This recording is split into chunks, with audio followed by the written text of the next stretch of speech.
Hi there, it's Christina with naturallychristina.com, and here's my buddy Toby.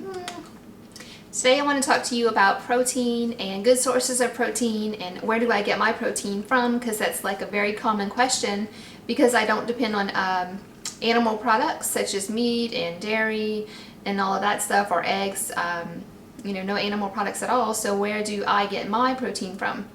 Well, I just make sure that I keep a very a balanced diet, a very wide variety of plant foods in my daily diet. So I make sure my diet is very colorful so that I can get a lot of nutrients.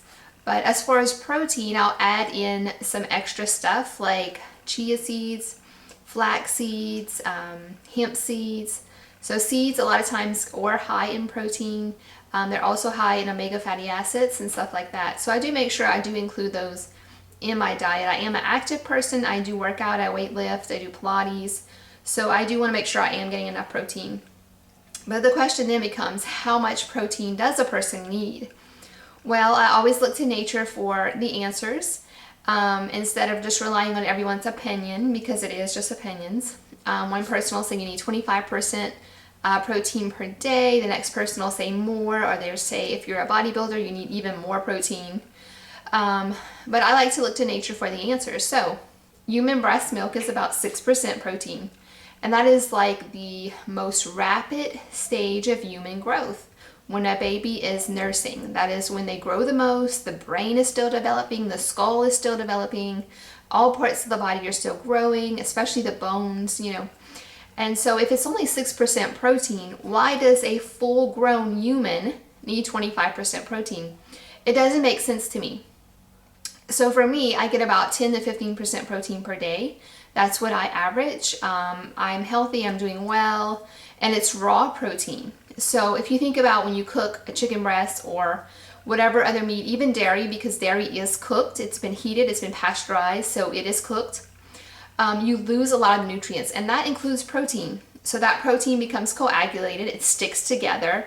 Your body then has to kind of, once you do eat it, kind of reorganize it, break it down into the usable parts, which would be amino acids, so that it can actually use it.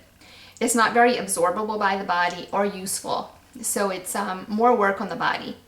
Whereas when you get in raw protein from fruits, vegetables, all plant foods have at least some amount of protein.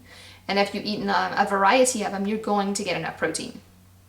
So it's just something that people are very aware of. Protein is like the number one thing in health that people focus on. And I think it's kind of overrated that they put so much emphasis on it, because we do function more on carbohydrates than we do protein.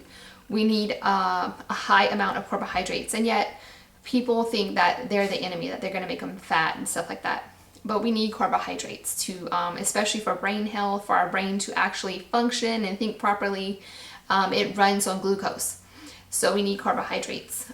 We just have to be careful not to eat the bad ones, the white ones, things like pastries, donuts, cookies, cakes that have no nutritional value. So when you think carbohydrates, think things with fiber in it. You want to have carbohydrates with fiber. So that would be your fruits and vegetables. So guys, I hope this tip helps you. I hope it makes sense to you, something for you to think about. For more tips and recipes and things like that, you can go to my website, naturallychristina.com. Have a wonderful day. Bye.